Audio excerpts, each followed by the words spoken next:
Hello, friends. Today I am your storyteller. I hope you will enjoy this story. Please don't forget to like, comment, and subscribe to the channel so that we can receive your love and support. Now let's begin the story.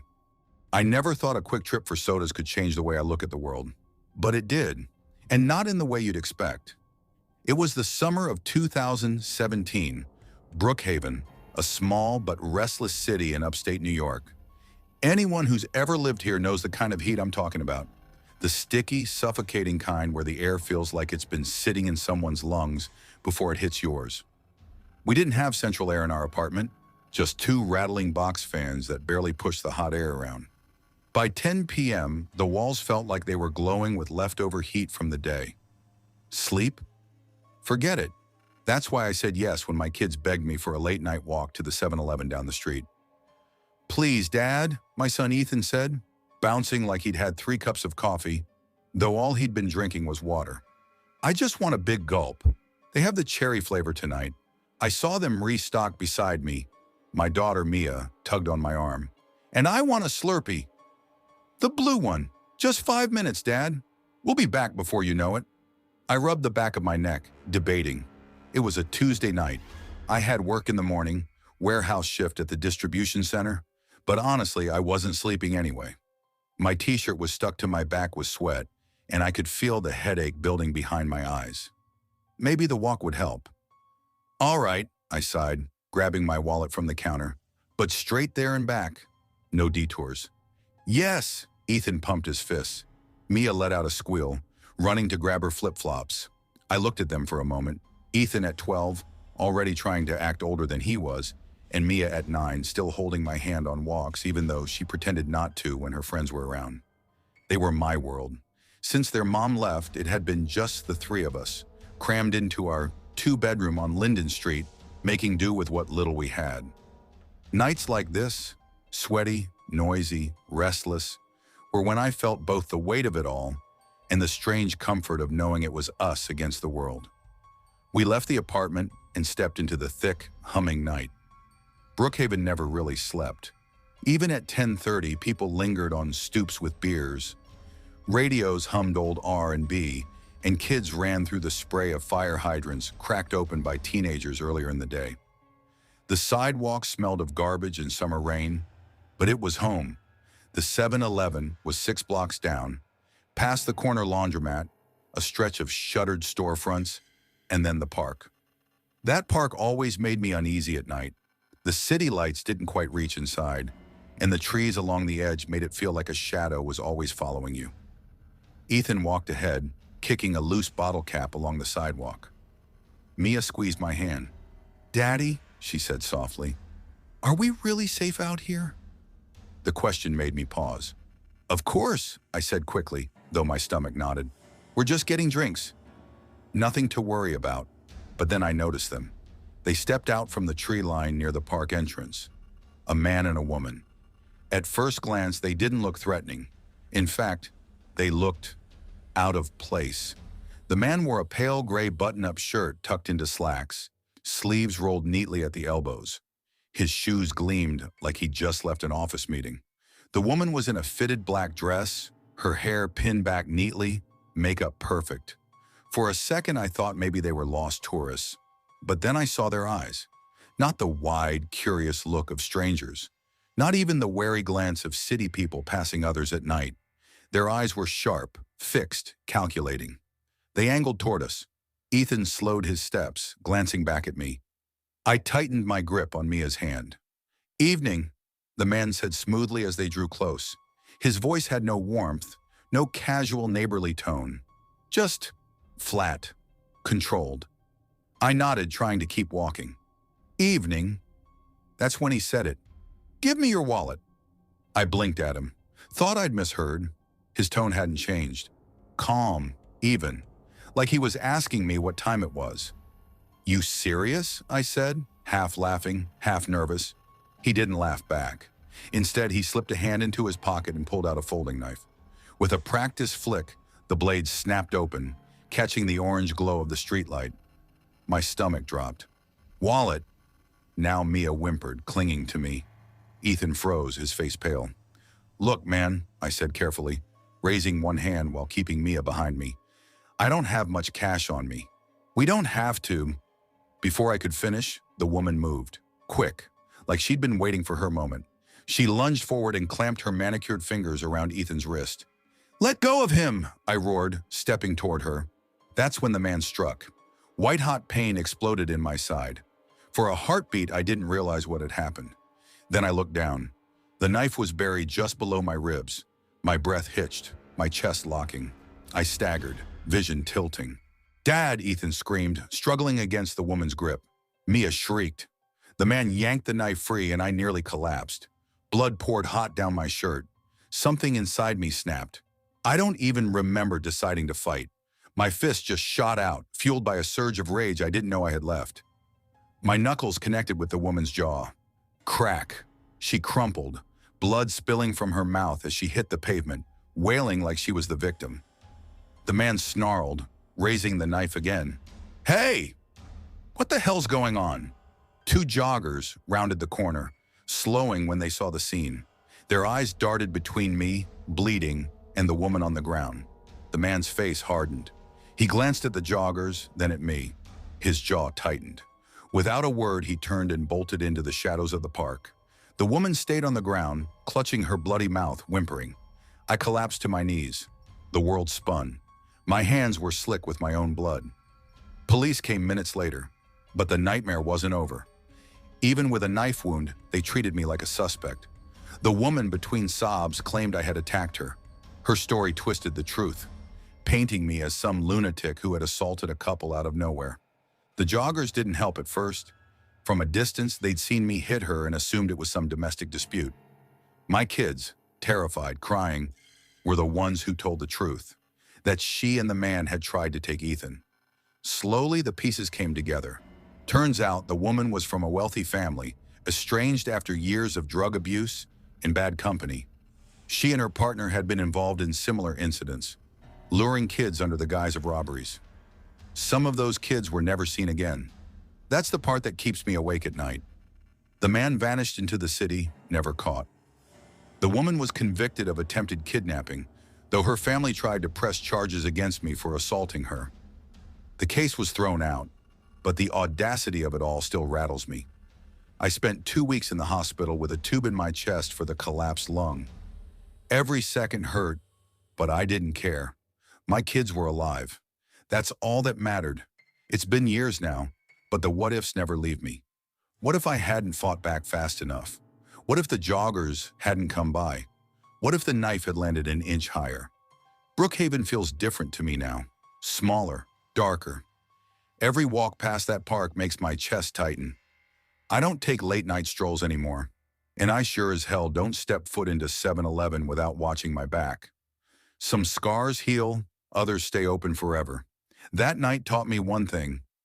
Evil doesn't always look like a shadow in the alley. Sometimes it dresses sharp, smiles politely, and asks for your wallet like it's nothing at all. And sometimes it tries to take more than your money. Story 2. I never thought my life would take me to a place like this. If you had asked me 5 years ago where I saw myself at 26, I would have told you something about finishing my degree in computer science, maybe moving to a bigger city, maybe landing a decent tech job. I had plans, but life doesn't always care about your plans.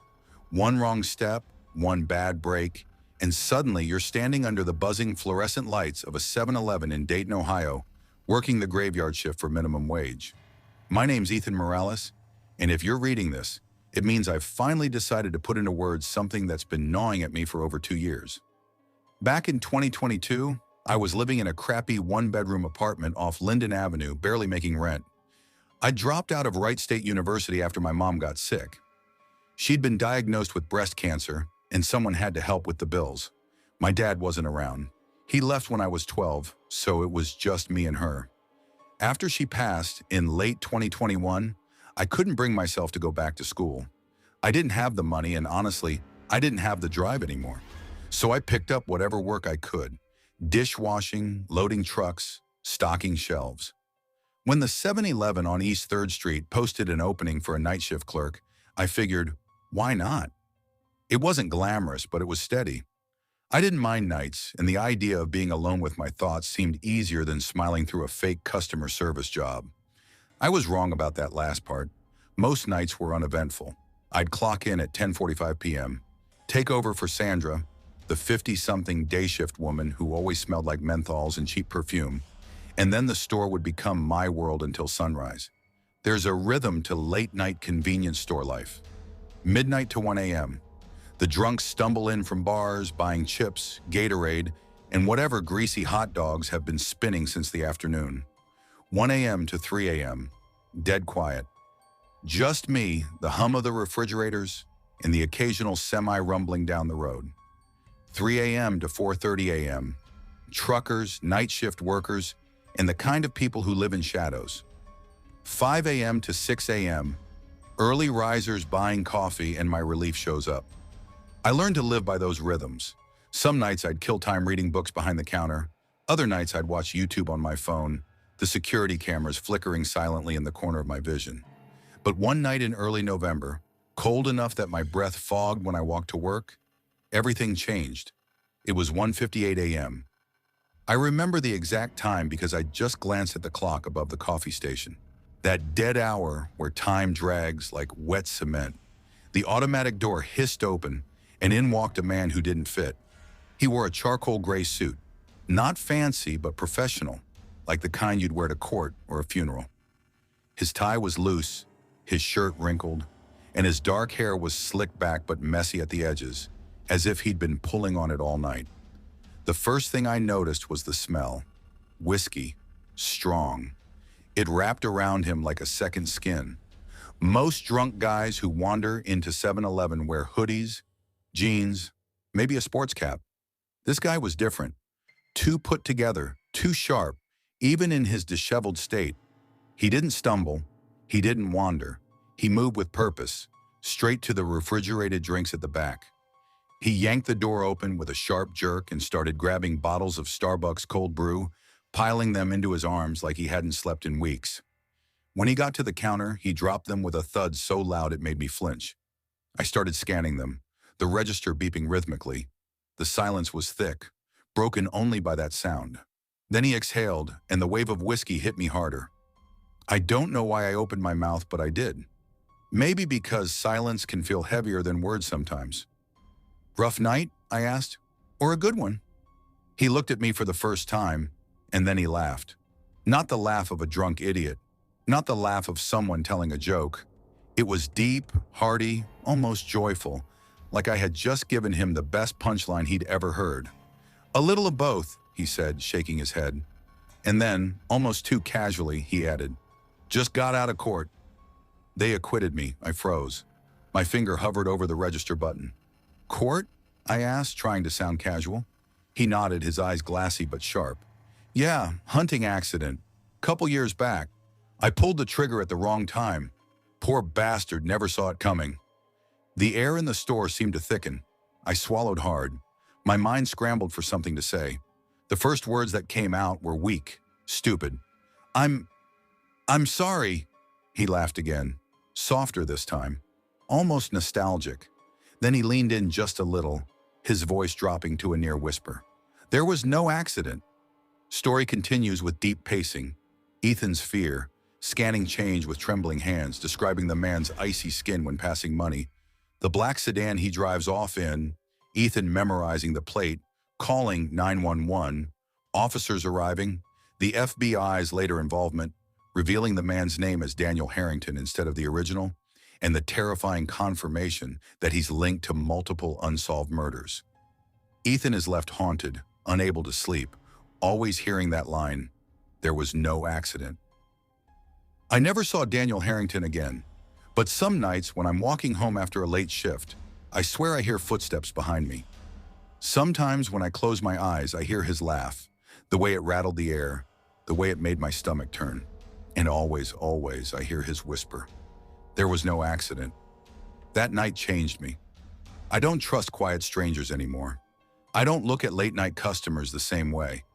And whenever I see a charcoal gray suit, my chest tightens. Some stories never leave you. They sit in your bones, waiting for the right silence to creep back in. This one's mine. Story 3. I never thought much about how fragile life really was until the night I almost lost mine. To be fair, I wasn't living so much as drifting. My name's Ethan Price, 24 years old, stuck in a job that barely paid rent and kept me one step ahead of bill collectors. I worked the graveyard shift at a 7-Eleven in Rockford, Illinois, a store that smelled faintly of burnt coffee and mop water, no matter how much bleach we used. It wasn't supposed to be forever. That's what I told myself anyway. But forever has a funny way of sneaking up on you when you've got no plan, no degree, no real ambition. I was that kid who sketched superheroes in the margins of his notebooks in high school, but reality had beaten the dreams out of me. Bills don't care if you like drawing.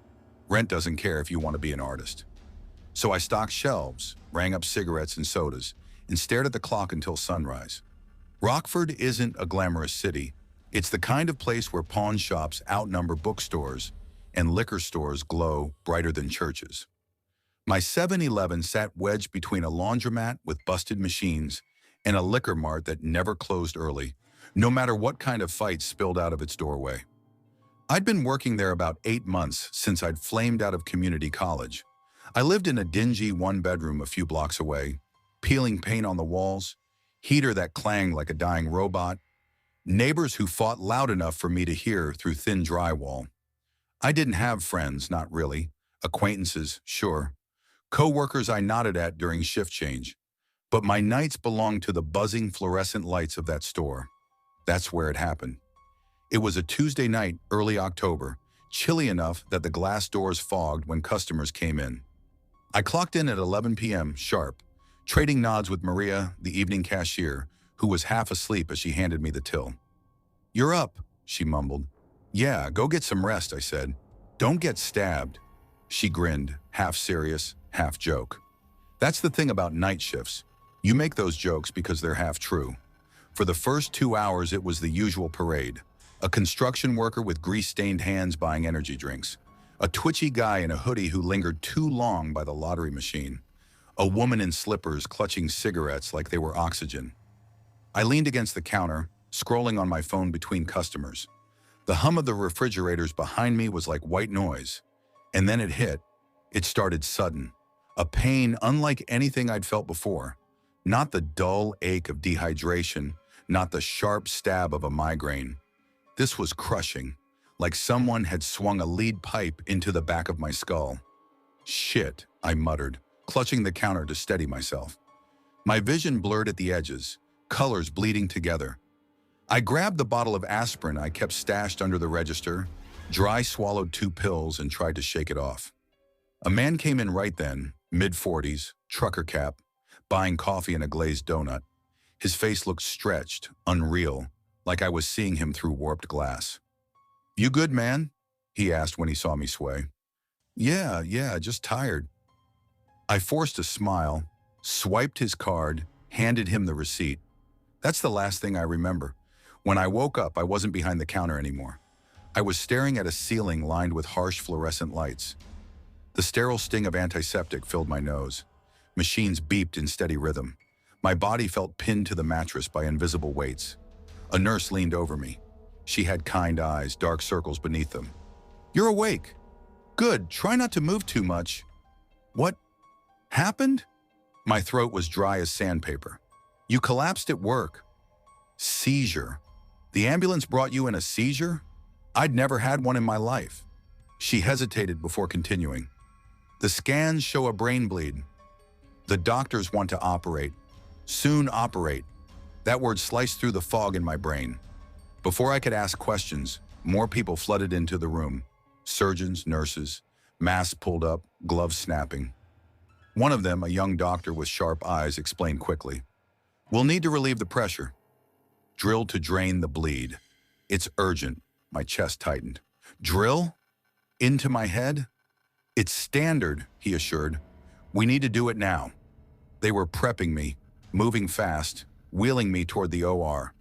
My heart thundered in my chest, and then the doors burst open. "Stop," a voice barked. A man in his 50s strode in, salt and pepper hair, wearing a white coat. His name badge caught the light. Dr. Lawrence Callahan, head of neurology. Everyone froze. "What the hell are you doing?" he snapped at the surgical team. "You haven't seen the updated scan." The younger doctor bristled. "We don't have time. You'll kill him if you drill." "This isn't a standard bleed, it's an aneurysm." The words hung in the air like a gunshot. Callahan turned to me, his voice calmer now. "Son, if they'd gone in, the pressure drop would have ruptured it. You'd be gone in seconds." I stared at him, heart hammering. Gone. Dead. Just like that. They didn't operate. Instead, they admitted me to intensive care, pumped me full of medications, monitored me around the clock. The aneurysm hadn't ruptured yet, but it was a ticking time bomb in my skull. I lay in that hospital bed for days, tethered to machines, unable to do anything but think. Maria visited once, bringing a card signed by the other clerks. "Damn, Ethan," she said, sitting awkwardly by my bed. "We thought you were gone." "You scared the crap out of us." "Yeah," I muttered, voice hoarse. "Me too." When she left, I stared at the ceiling.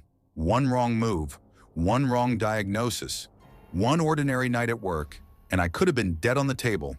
Not in some meaningful way, not saving someone's life, not in pursuit of something I loved. Just gone.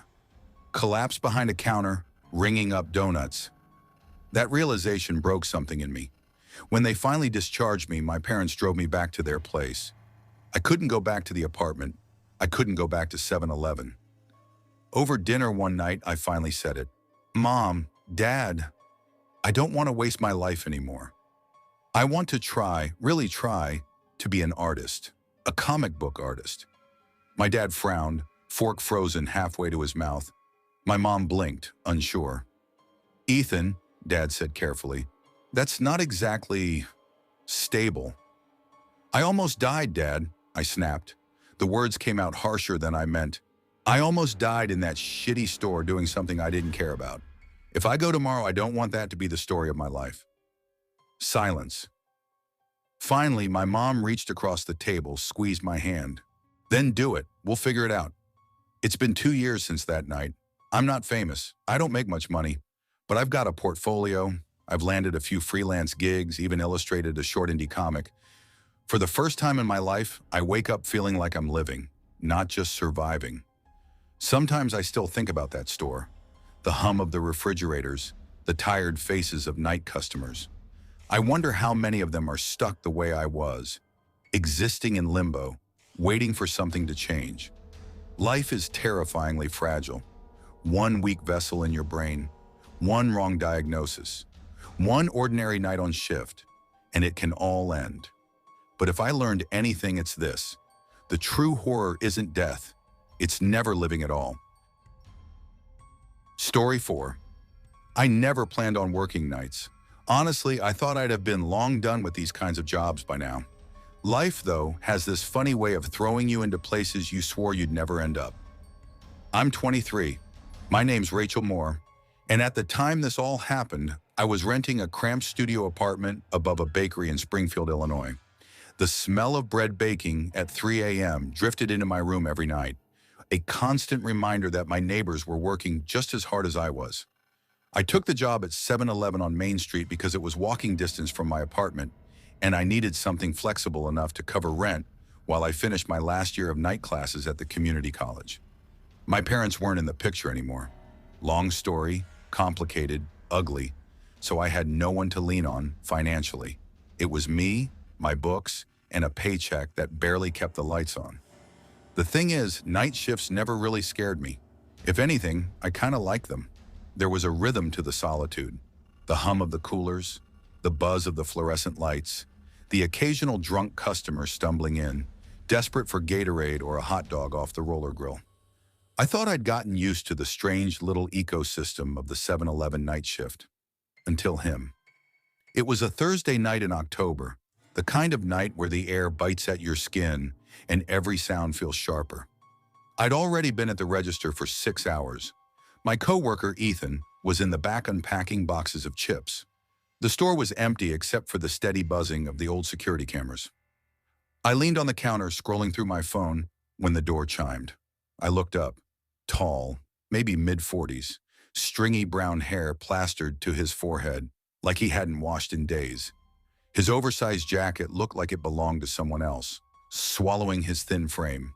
His eyes, though, that's what froze me. Too wide, too direct, like he'd been waiting to lock onto me. He grabbed a Coke, a pack of gum, and a tall can of beer before walking up to the counter. "Evening," I said, forcing a polite smile. He grinned. "Evening? You're real pretty, you know that?" My stomach tightened. I laughed lightly, deflecting. "That'll be $6.48. Instead of reaching for his wallet, he leaned on the counter. Too close. "What time you off tonight?" The air shifted. Something in his tone wasn't playful. It was expectant. I lied. 11. The truth was, my shift ended at midnight. He smiled like I'd just given him good news. "Good. I'll wait outside. Maybe we grab a drink together, yeah?" I swallowed hard and pretended to joke. "Nah, can't. My boyfriend's picking me up." Another lie. I didn't have a boyfriend. But in that moment it spilled out like instinct, a shield I needed. His face stayed blank.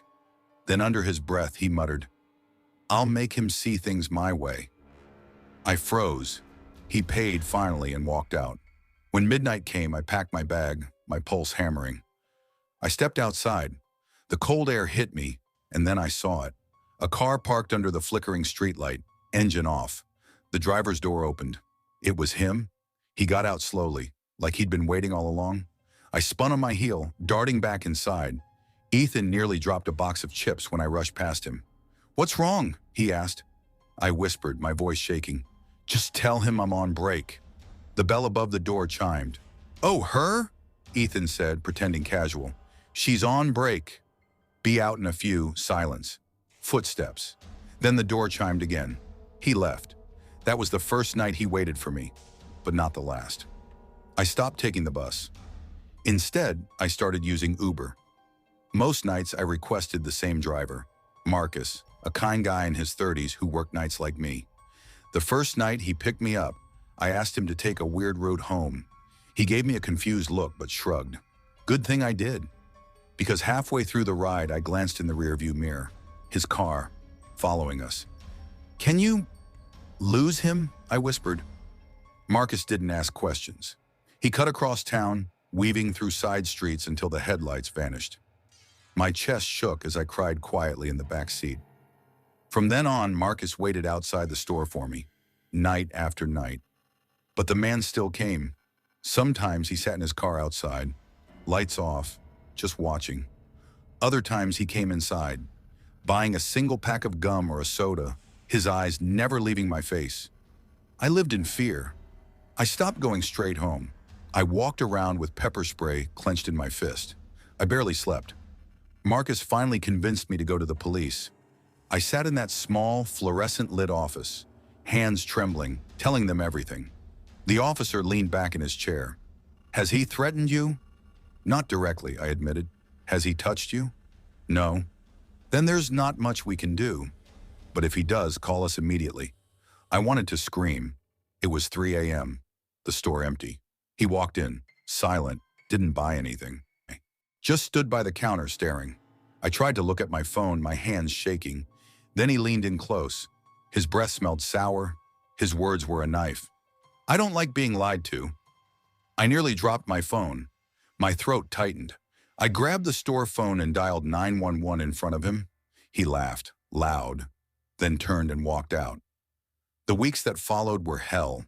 Court dates, paperwork, fear every time I stepped outside. Finally, after months of begging, a judge approved a restraining order. And just like that, he was gone. No car waiting outside, no figure in the shadows, no eyes through the glass. The first night I walked out of 7-Eleven and he wasn't there. I broke down crying in the cold. I called Marcus. "I think I'm finally free." He picked me up. We drove around the city celebrating, windows down, laughing like kids. If I learned anything, it's this. Don't wait to involve the police. Don't be nice to creeps. Never let your guard down. And most importantly, always trust your instincts. Because sometimes when you feel like you're being hunted, you are. Story 5. I was 21 when this happened, and I remember every detail like it was carved into stone. It was the winter after my birthday, early December, the kind of month where the cold felt less like weather and more like an enemy. I lived in Miller's Crossing, a small town in Pennsylvania, the type of place where everyone knew everyone, and not much ever happened. At least that's what I thought back then. At the time, I was still living at home with my parents. College hadn't worked out for me. I had dropped out after my first year at Penn State because tuition was eating us alive, and honestly, I didn't know what I wanted to do with my life. My dad was a mechanic at a small auto shop. My mom worked nights as a nurse at Miller's General Hospital. We weren't poor, but money was always tight. That December, I just turned 21, but instead of spending my nights out at bars like some of my friends, I usually ended up at home, killing time with Netflix, scrolling through my phone, or occasionally meeting up with my best friend Marcus at the local diner. That particular night, though, I wasn't planning on doing anything. The snowstorm earlier that day had made the roads treacherous, and I was content just staying warm under a blanket. I had just settled on the couch when my mom came into the living room, tugging her coat tighter around her shoulders. "Evan," she said, "my name's Evan Parker. Would you mind driving me to the 7-Eleven? I need cigarettes, and I'm out of creamer for coffee. I don't want to wait until the morning." I hesitated. The thought of driving in the ice made me uneasy, but she was right. She hated driving in the snow, and I didn't want her out there by herself. "Yes, sure, Mom," I said, pulling myself off the couch. "Let me grab my keys." She smiled, that tired kind of smile moms give when they're grateful but exhausted. We had an old 2004 Toyota Camry, silver, with over 180,000 miles on it. It wasn't much, but it always started, even in the dead of winter. The air outside slapped me hard as soon as I opened the door. It had to be in the low teens, and the roads glistened with a thin sheen of ice that caught the glow of the streetlights. The drive to the 7-Eleven on Oak Ridge Road normally took 5 minutes, but that night it stretched closer to 10. Every stop sign was a gamble, the tires slipping just enough to make my stomach tighten. My mom sat quietly beside me, her hands shoved deep into her coat pockets. "Don't go too fast," she said softly. "I know," I muttered, focusing on the road. We didn't talk much more until we pulled into the nearly empty parking lot. Only one other car was there, parked a few spaces down from the entrance, a dark sedan coated with a thin crust of ice. I pulled into the spot right in front of the door so Mom wouldn't have to walk far. "You want to come in?" she asked. "Nah, I'll keep the car warm," I said, already reaching for my phone. "All right, I'll be quick." She shut the door and hurried inside, her boots crunching on the icy pavement. For a while, everything was normal. I scrolled through Instagram, thumb lazily flicking past posts I didn't really care about. The heater hummed and the windshield fogged just enough for me to draw a smiley face with my finger. That's when I saw it. A black pickup truck turned sharply into the lot, sliding slightly before jerking to a stop. My eyebrows knitted. The lot was empty except for me and the sedan, but instead of parking away from us, the truck swung right into the spot next to mine. Too close. Way too close. I glanced over, annoyed. The windows were tinted, but I could just barely make out the shadow of someone in the passenger seat. My chest tightened a little. Something about the way they sat, still facing my direction, felt wrong. I shook it off. People were weird sometimes. Maybe they just wanted to park close to the entrance. It was freezing after all. A minute passed. No one got out. I found myself staring at the truck again. My fingers tightened around my phone. The figure in the passenger seat hadn't moved. Not even a little. Just watching. Relief washed over me when I saw my mom push through the 7-Eleven doors, a plastic bag dangling from her hand. She tugged her hood tighter as she hurried back toward the car. But when I glanced at the truck again, my stomach dropped. The figure was still there, and this time I could see his face. Pale under the dim parking lot lights, eyes fixed directly on me. Mom slid into the passenger seat, shivering. "God, it's freezing. What are you looking at?" I nodded toward the truck. "That thing pulled up a few minutes ago. Nobody's gotten out. Passengers just sitting there staring." She frowned, turning her head slightly. Her expression tightened. "They're probably waiting for someone inside," but her voice wavered just a little. "Let's just go," I said, putting the car in reverse. That's when it happened. The truck's passenger door flew open with a metallic crack, slamming hard into the side of my Camry. I stomped the brakes, heart leaping into my throat. A man climbed out. He was huge, tall, broad shoulders, boots crunching against the ice as he turned to face us. The parking lot lights cast shadows across his face, but I could see the anger in the way his jaw clenched. My mom froze beside me, clutching the bag in her lap. I cracked the window slightly. "Sorry, man. I didn't see your door open. I was backing out." He didn't respond right away, just stood there staring at me. Then, in a voice too calm, he said, "Roll your window down." "Can't hear you." The hair on my neck stood up. He could hear me fine. It was dead silent outside. "I'm good," I said, forcing my voice steady. "It's freezing." His face darkened. "Roll it down." "No." "BAM." His hand slammed against my window, making me flinch. Mom screamed, "Go, Evan! Get us out of here!" The man slammed the glass again, harder, then punched it. The window rattled but didn't break. His breath puffed white in the air as he kicked my door, leaving a dent. His face twisted with rage like a switch had been flipped.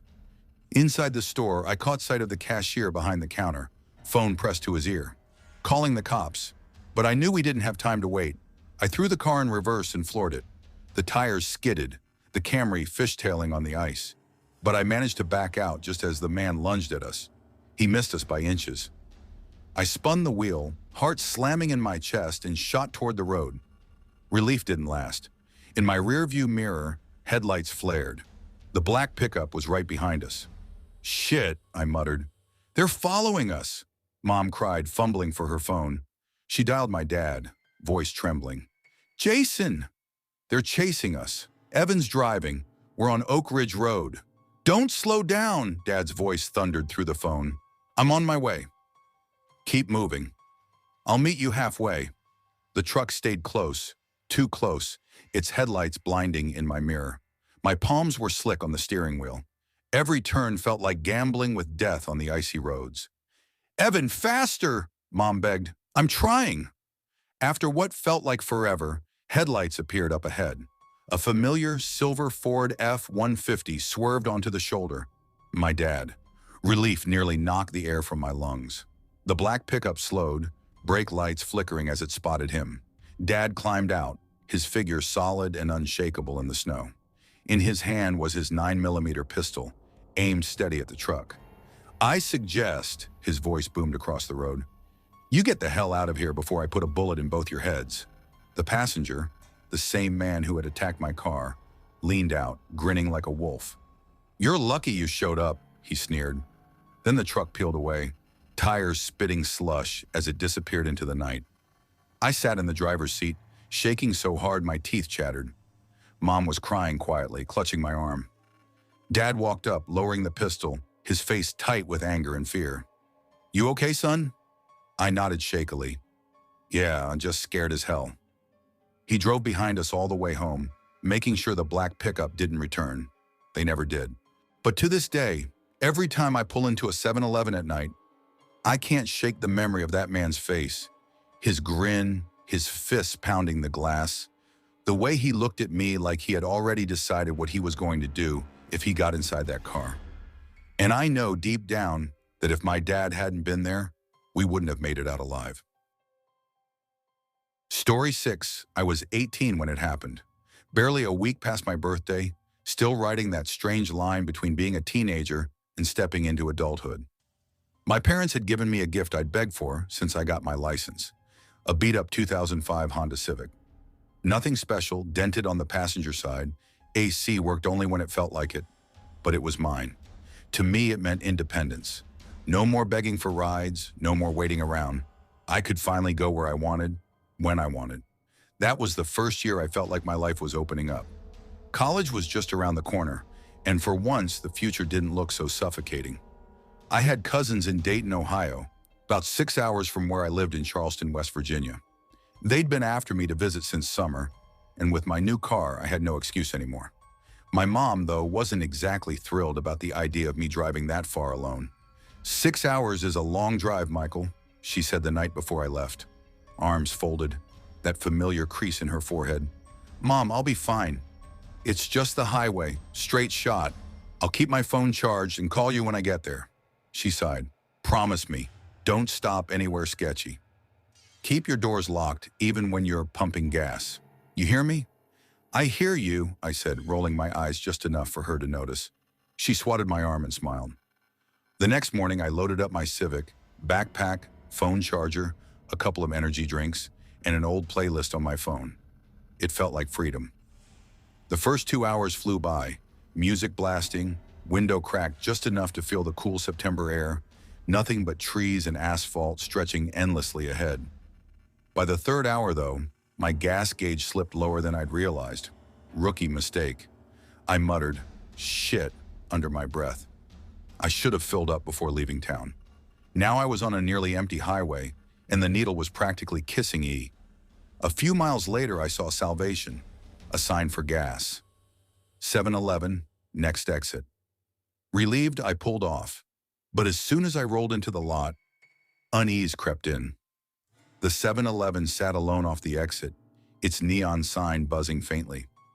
The lot was mostly dark except for a single flickering street lamp. 2 cars sat in the lot, one by the side of the building and another backed into a corner space. I told myself it was nothing. Just late. Just empty. I parked at a pump, locked my doors out of habit, and got out. The night air felt heavy, too still. The only sounds were crickets and the faint hum of the highway in the distance. Inside, the bell over the door jingled. The place smelled faintly of old coffee and mop water. Behind the counter, nothing. No cashier. Just a small handwritten note propped against the register. Be right back.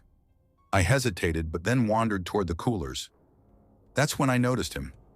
A guy, maybe late 20s, tall, scruffy beard, wearing a black hoodie with frayed sleeves. He was standing near the drinks, but his eyes were on me. Not just a casual glance. Watching. I grabbed a bottle of water, pretending not to notice. But when I moved to a different aisle, he moved too. Not directly beside me, just close enough. Something felt wrong. I tried to shake it off. Probably just some random dude shopping late.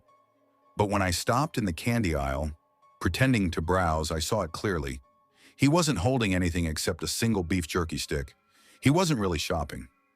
I headed for the counter, ready to pay and get out. Still no cashier. Just that note. My fingers tapped nervously on the counter. That's when I felt it. His presence behind me. Too close. I could smell cigarettes on his hoodie. Late night for you, huh? His voice was low, casual, but something in the tone made my stomach twist. I froze. I hadn't said anything about driving, hadn't mentioned where I was headed. Still, I forced myself to answer. Yeah, just, on my way, he chuckled softly. Long drive? My heart thudded. How the hell did he know that? I didn't answer. Instead, I took a step away, pretending to look at gum near the register. Out of the corner of my eye, I saw him pull out his phone. He typed something, quick. Then his gaze flicked toward the front door. Every alarm bell in my head screamed. I swallowed hard, trying to sound casual. Actually, I think I left my wallet in the car. He smiled, thin and unfriendly. Why don't I walk you out? Before I could respond, I turned quickly toward the door. That's when he moved, stepping in front of me. You got a name? He asked. I forced a laugh, though my voice cracked. Nah, man. Just trying to get home. His hand twitched at his side. That was when I saw it. The faint outline of something in his pocket. A knife? A tool? I didn't wait to find out. I darted past him, pushing through the door. My chest tightened as I saw them. 2 more men, stepping out from the shadows by the side of the building. They started toward me. Hey! One of them barked. I ran. My car was only a few feet away, but it felt like miles. Their footsteps pounded behind me. I fumbled with my keys, nearly dropping them. One of the men lunged, fingers grazing my jacket. I ripped free, dove into my car, and slammed the door. The lock clicked just as he yanked the handle. I jammed the key into the ignition, hands shaking so badly I almost missed. The engine roared to life. One of them pounded on the passenger side window. Another tried the rear door. I threw it into reverse, tires squealing as I tore backward, nearly clipping the pump. The car jolted as I slammed it into drive and sped out of the lot, the headlights catching a brief glimpse of their faces, cold, expressionless, watching me go. My chest heaved. My hands shook violently on the wheel. I didn't stop, not until I reached the next town.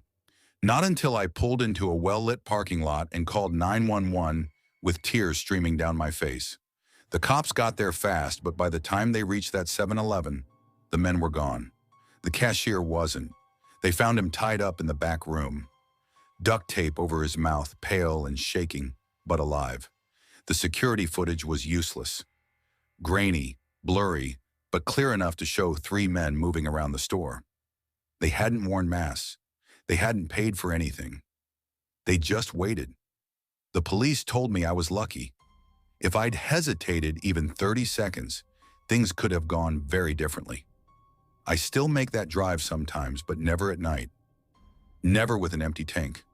And every time I pass a lonely 7-Eleven glowing in the dark, I remember the faces of those men under the buzzing neon light. And I wonder what would have happened if I hadn't trusted my gut. Story 7. I never thought working nights at a convenience store would shape my life the way it did. When you're 18, you don't really picture yourself behind a counter at 2 in the morning, watching the fluorescent lights hum and flicker above your head. You picture something more exciting, or at least more meaningful. But life doesn't always give you options. And for me, options ran out the summer after high school. My name's Ethan Cole, born and raised in Ashford, Ohio, a small town off I-77.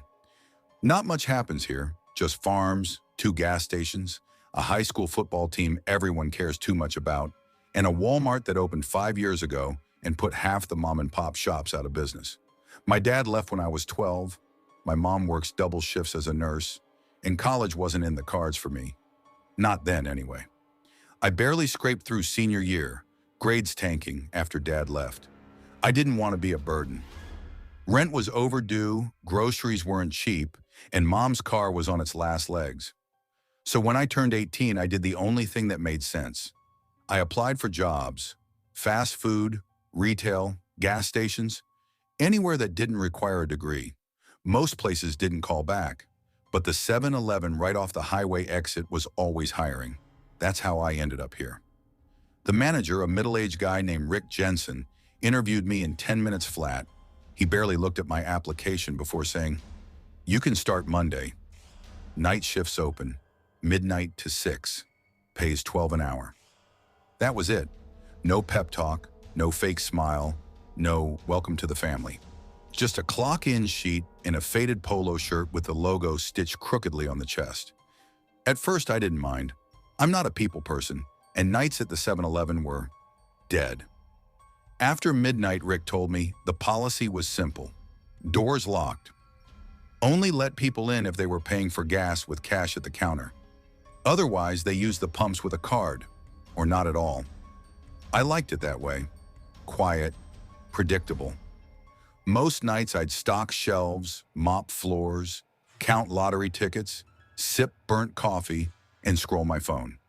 Every once in a while, a trucker would shuffle in for cigarettes, or a drunk college kid would try to buy beer at 3 a.m. and act shocked when I said no. But mostly it was just me and the hum of the coolers. Peaceful until that Monday night. It was early October, just starting to get cold. The kind of cold that seeps under your skin when the wind cuts across the flat Ohio fields. I came in for my shift at 11:30, yawning, hoodie zipped up under my uniform polo. Rick was behind the counter finishing his paperwork. "Quiet night so far," he said, not looking up. "Should be dead after midnight. Lock up at 12:01, got it?" He grabbed his keys, muttered a good night, and left. By midnight, it was just me. The first hour went like clockwork. 2 truckers paid for diesel, 1 lady bought cigarettes, and I started mopping early, figuring I'd finish before the doors locked. At 12:03 a.m., I realized I'd forgotten to flip the sign. "Shit," I muttered, shoving the mop back into the bucket.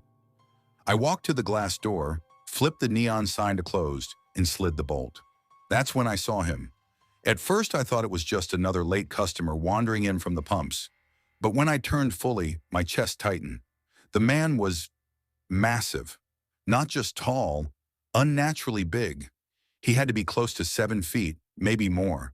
Shoulders nearly as wide as the doorframe. His clothes strained against his body, shirt stretched thin at the seams, jeans riding high above his ankles.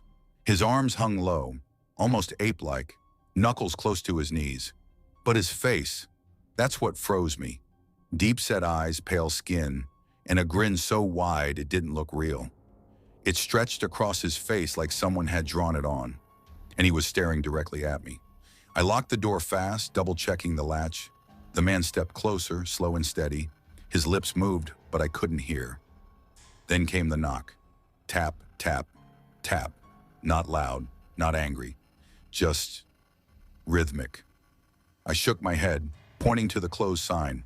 Sorry, man, store's closed. He tilted his head, smile fading. Knocked again, faster this time. Tap, tap, tap, tap, tap. A chill shot down my spine.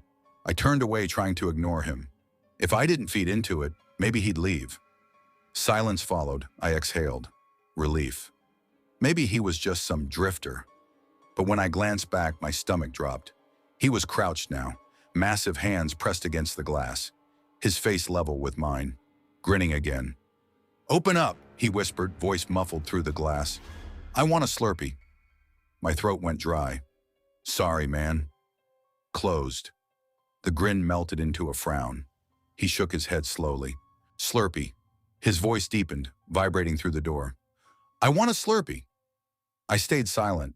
Then, without another word, he straightened and walked off, disappearing into the shadows near the pumps. My chest heaved. He was gone. It was over. Or so I thought. 15 minutes later, I returned from the stockroom. That's when I saw him again. He stood by a silver sedan at Pump 4. Only something was wrong. The car wasn't his. The driver was slumped in the seat, motionless. My stomach clenched. The giant wasn't looking at the driver. He was looking at me. As soon as our eyes locked, he started toward the door. Pump 4, he said flatly. My heart pounded. How are you paying? His lips curled into a grin. Cash. The rule. Customers paying cash had to be let inside. My hand hovered over the lock, everything in me screaming not to open it. But rules were rules, and maybe, just maybe, I was overreacting. I unlocked the door. The moment it clicked, he stepped in. The air seemed to shrink around him. His frame filled the aisle. How much? I forced out. He didn't answer. Instead, he grabbed me. One giant hand clamped on my collar, yanking me forward. My feet lifted off the ground as he hoisted me over the counter like I was weightless. His breath was hot on my face. Slurpee, he roared. I want a Slurpee! Panic surged. My arms flailed, legs kicking. With all my strength, I pushed both feet against his chest and kicked hard. He stumbled, grip loosening. I dropped, hit the floor, scrambled up, and bolted. The bathroom. I slammed the door, locked it, shaking as I dialed 911. Help! I gasped. He attacked me. 7-Eleven, Ashford exit. He's huge.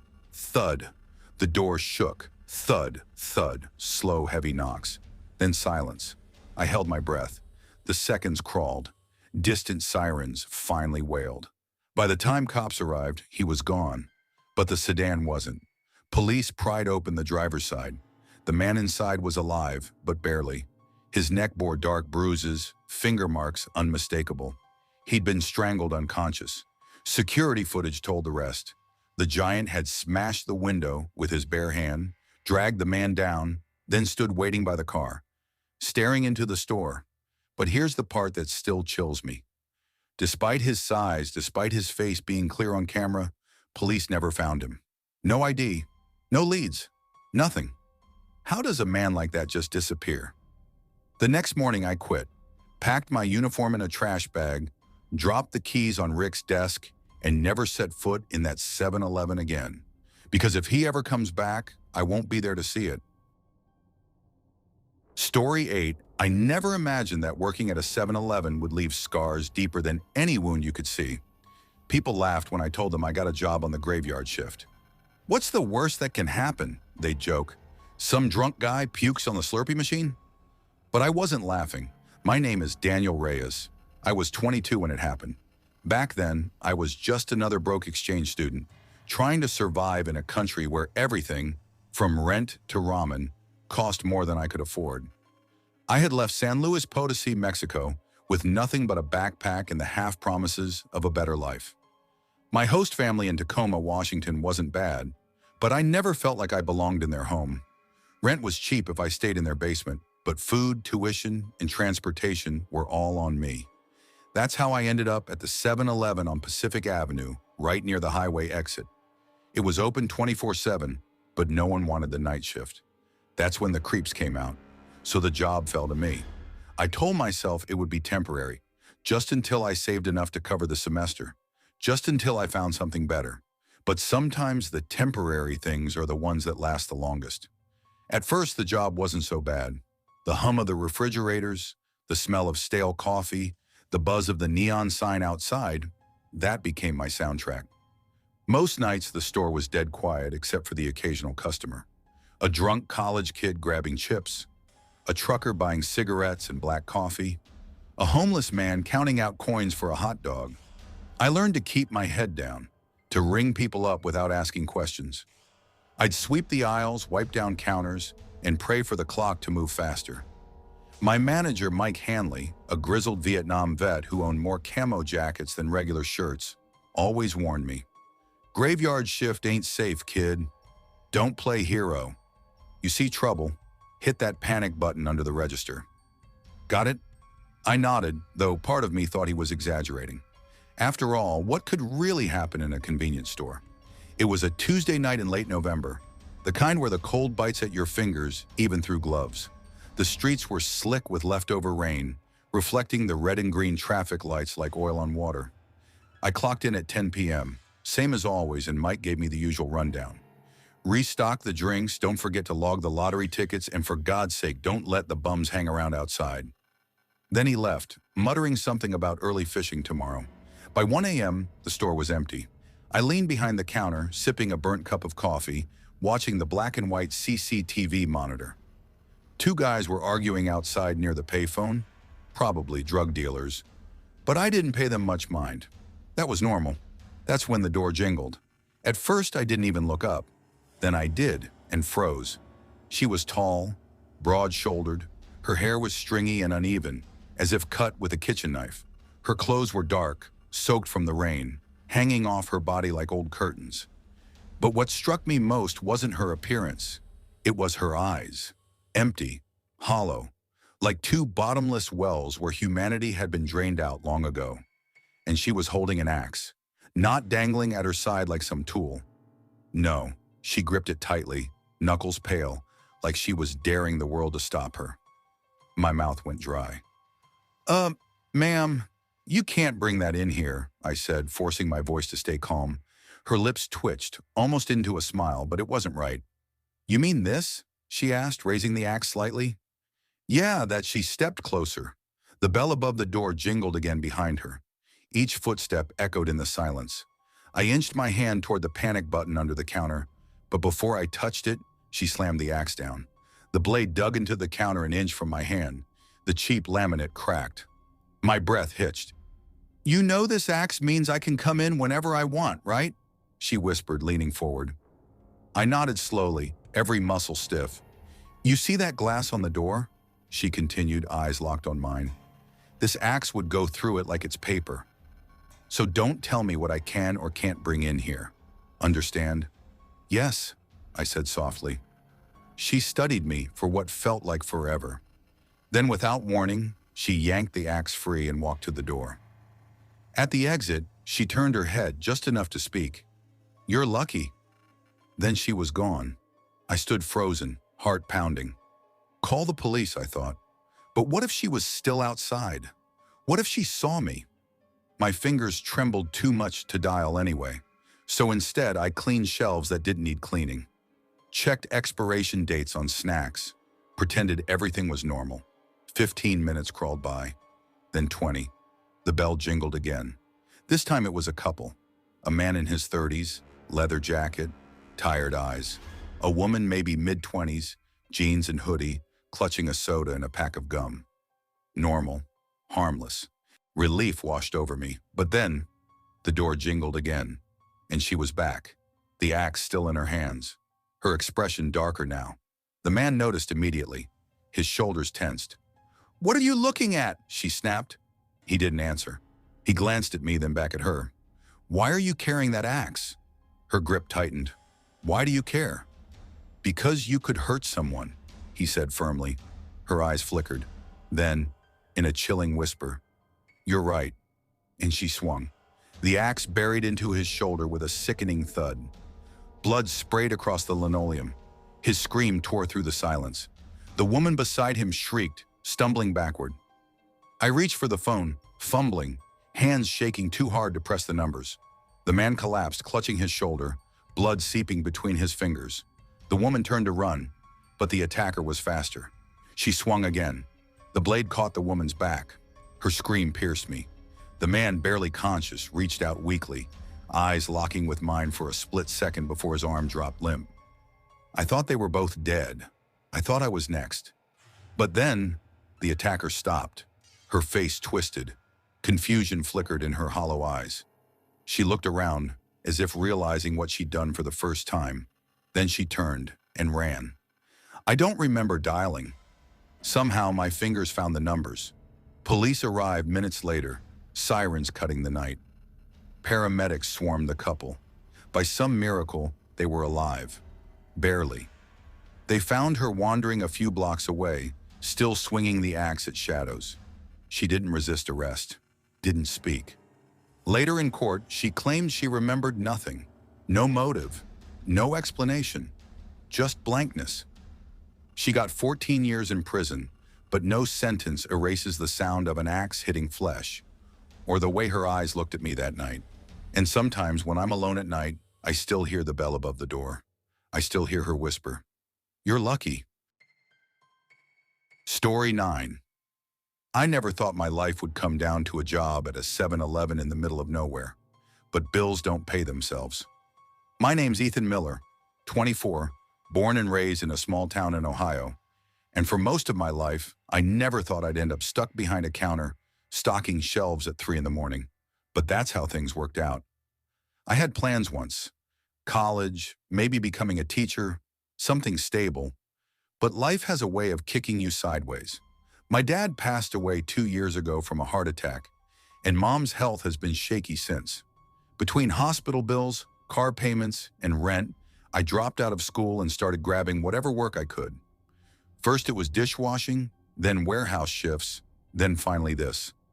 Overnights at the 7-Eleven off Route 42. It wasn't glamorous, but it was steady. And most nights were so quiet I could almost trick myself into thinking things weren't so bad.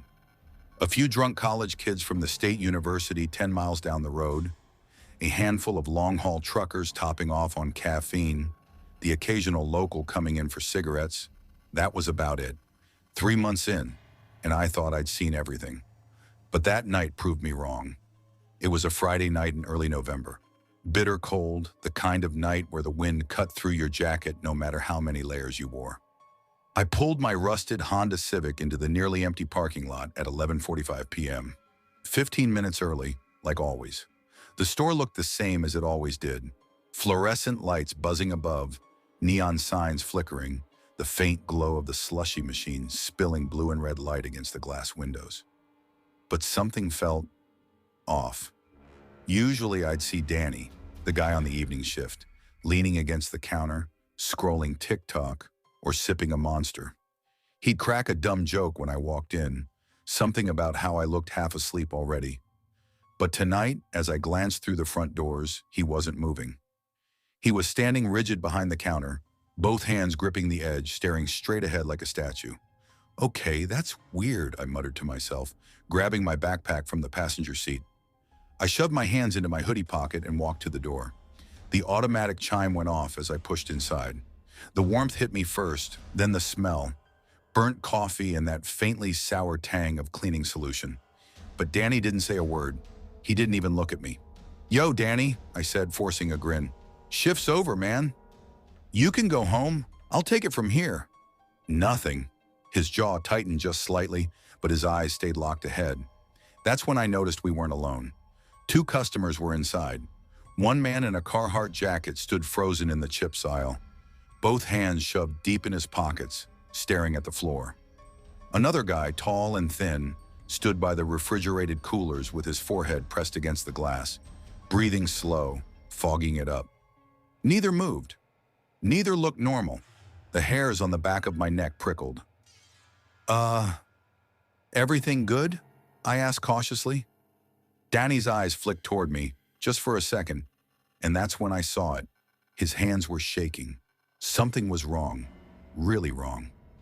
I was about to ask what the hell was going on when movement caught my eye. From behind one of the aisles, a man stepped out. Early 30s maybe.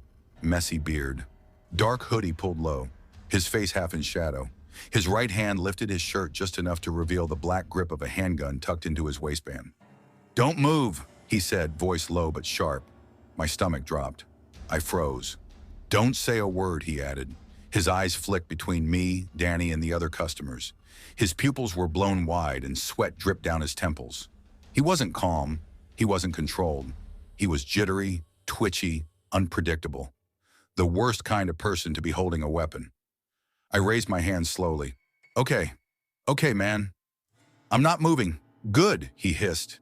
He jerked his chin toward the counter. "Get over there." Next to him, I shuffled over, heart slamming so hard it felt like it might burst out of my chest. Danny still hadn't spoken, hadn't moved except to glance at me once with wide, terrified eyes. The gunman moved down an aisle, yanking items off shelves and shoving them into a ratty black backpack. Cigarettes, booze, lottery tickets. He muttered to himself as he worked, voice low and erratic. Time dragged. The buzzing of the lights felt deafening. The spinning hot dogs in the warmer looked absurdly out of place, like some surreal joke. And then, stupidly, my body betrayed me. I had to pee. It sounds ridiculous now, but fear does weird things to you. Standing there with a gunman 10 feet away, my bladder screamed like it was going to burst. Every second was agony. I clenched my jaw, trying to push it out of my head, trying to focus on staying alive. But my body wouldn't listen. My palms were sweaty, my legs trembling, and the urge kept building until I thought I was going to lose it right there on the floor. The gunman stuffed another handful of cigarette packs into his bag, muttering, "Time's ticking, time's ticking." And then, in a burst of panic, I did something unbelievably stupid. I bolted. I turned and sprinted toward the restroom in the back, legs pumping before my brain even caught up. I made it 2 steps before the deafening crack of a gunshot tore through the store. I froze. My ears rang. My whole body seized. The next thing I knew, a hand like iron gripped the back of my neck and yanked me backward.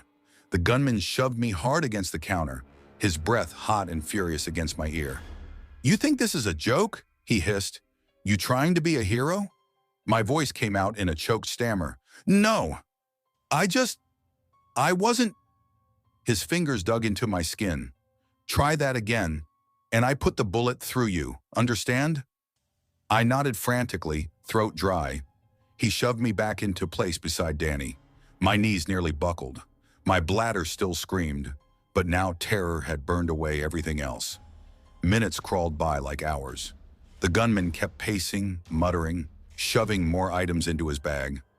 The other 2 customers hadn't moved a muscle, still locked in place, pale and silent. Then faint at first, I heard it. Sirens, growing louder. Red and blue lights flashed through the glass windows, strobing across the aisles. The gunman froze, eyes wide. Shit, shit, shit, shit. He darted to the front window, peeking out, then spun back, face twisted with rage. His gaze locked on me. "This is your fault," he spat. "You wasted my time." My heart dropped into my stomach. He grabbed my arm, yanking me forward. "You're coming with me." We're walking out together. "No, please." "Shut up." He pressed the barrel of the gun into my ribs. "Move." The automatic doors slid open, and the freezing night air hit me as he dragged me outside. Police crouched behind their cruisers, guns drawn, voices booming through megaphones. "Drop the weapon! Let the hostage go!" The gunman ignored them, pulling me toward a beat-up Chevy Impala parked at the curb. His grip was crushing.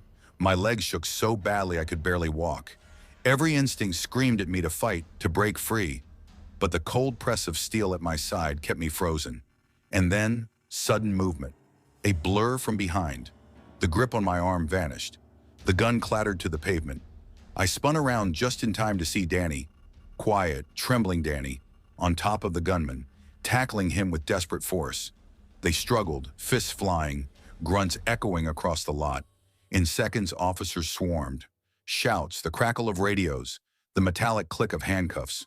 The gunman was pinned face down on the cold concrete, screaming curses as they dragged him up. It was over, just like that. I stood frozen, every muscle trembling, my mind trying to catch up. The air smelled of exhaust and gunpowder. My ears still rang.